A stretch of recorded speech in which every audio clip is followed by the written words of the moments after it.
अस्सलाम वालेकुम everyone, welcome to my channel crack with me. आज का जो हमारा टॉपिक है वो है मगध एम्पायर। आज हम मगध एम्पायर के बारे में देखते हैं कि मगध एम्पायर कैसे बनी। इसका जो टाइम पीरियड रह चुका है वो 6th सेंचुरी बीसी से 4th सेंचुरी बीसी तक का है। इस टाइम पीरियड में क्या हुआ, इस टाइम पीरियड में 6 महाजनपदास थे। 6 महाजनपदास यानी किंगडम्स, जिन्हें हम स्टेट्स भी कह सकते हैं। 60 महाजनपदास थे। वो कौन कौन सी थी वो आपको स्क्रीन में दिख रहा है।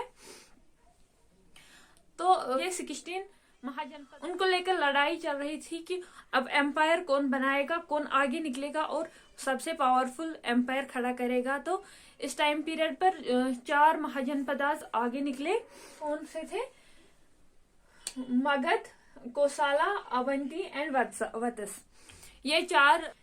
इन चारों महाजनपदास में होल्ड थी कि कौन आगे निकलेगा और पावरफुल एम्पायर खड़ा करेगा। तो यहाँ पर आगे निकलता है मगध।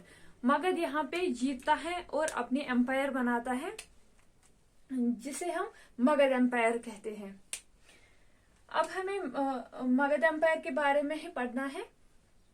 मगध आज के टाइम पीरियड में बिहार में है। इसकी डायनास्टीज जो है वो है पहली हरियांका, दूसरी शिशुनाग, तीसरी नंदा डायनास्टी। अब हमें हरियांका डायनास्टी पढ़नी है। हरियांका डायनास्टी के फाउंडर जो है वो बिंबिसारा है। बिंबिसारा हरियांका डायनास्टी के फाउंडर थे। वो बुद्धा को फॉलो करते थे। बिंबिसारा बुद्धा के फॉलोअर थे, बुद्धा को फॉलो करते थे, बुद्धा को मानते थे। और उस टाइम पीरियड पे, हरियांका डायनास्टी के टाइम पीरियड पे कैपिटल कौन सी थी? राजगीर। कैपिटल राजगीर थी। और बिंबिसारा क्या करता था? मैट्रिमोनियल अलायंस पे विश्वास रखता था, मैट्रिमोनियल अलायंस को मानता था। मैट्रिमोनियल अलायंस क्या होता है? जैसे कोई किंग पावरफुल है तो इसकी प्रिंसेस से शादी कर लेता है, वहां के महाजनपदास को अपने अंडर कर लेता है, वहां के महाजनपदास को अपने अंडर कर लेता है।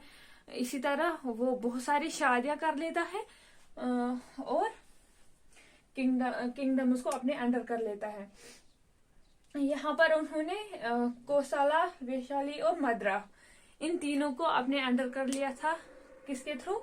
मैट्रिमोनियल अलायंस के थ्रू। स्टैंडिंग आर्मी जो थी वो पावरफुल आर्मी थी उनकी, बिंबिसारे की।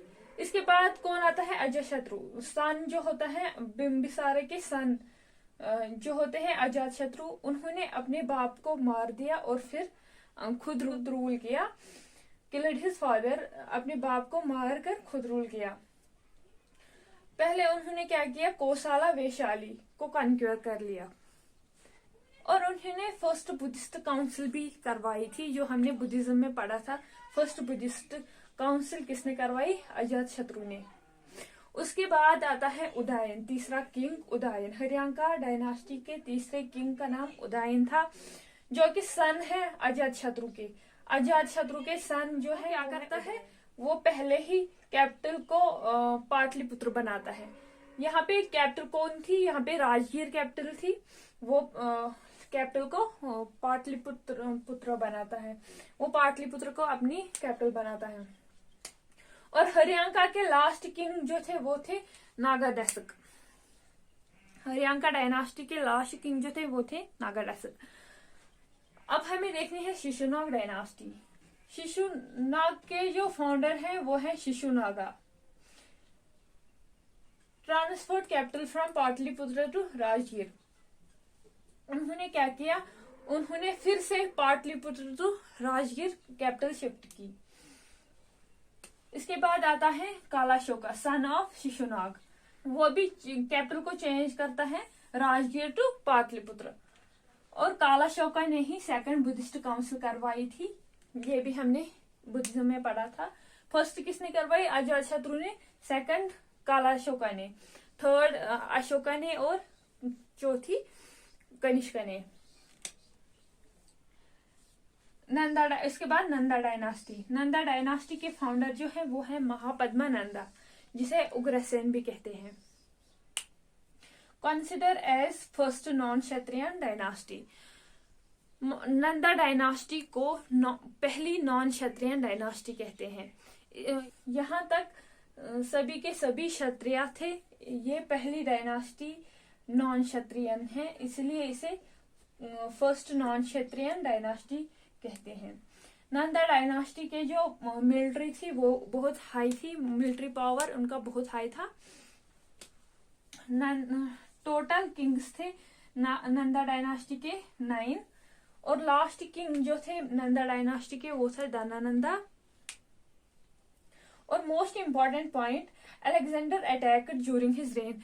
अलेक्जेंडर ने जब अटैक किया इंडिया में पहली बार, वो कब किया? नंदा डायनास्टी में ही उन्होंने पहली बार इंडिया पे अटैक किया। तो ये था आज का टॉपिक मगध एम्पायर के बारे में। मिलते हैं नेक्स्ट वीडियो में, तब तक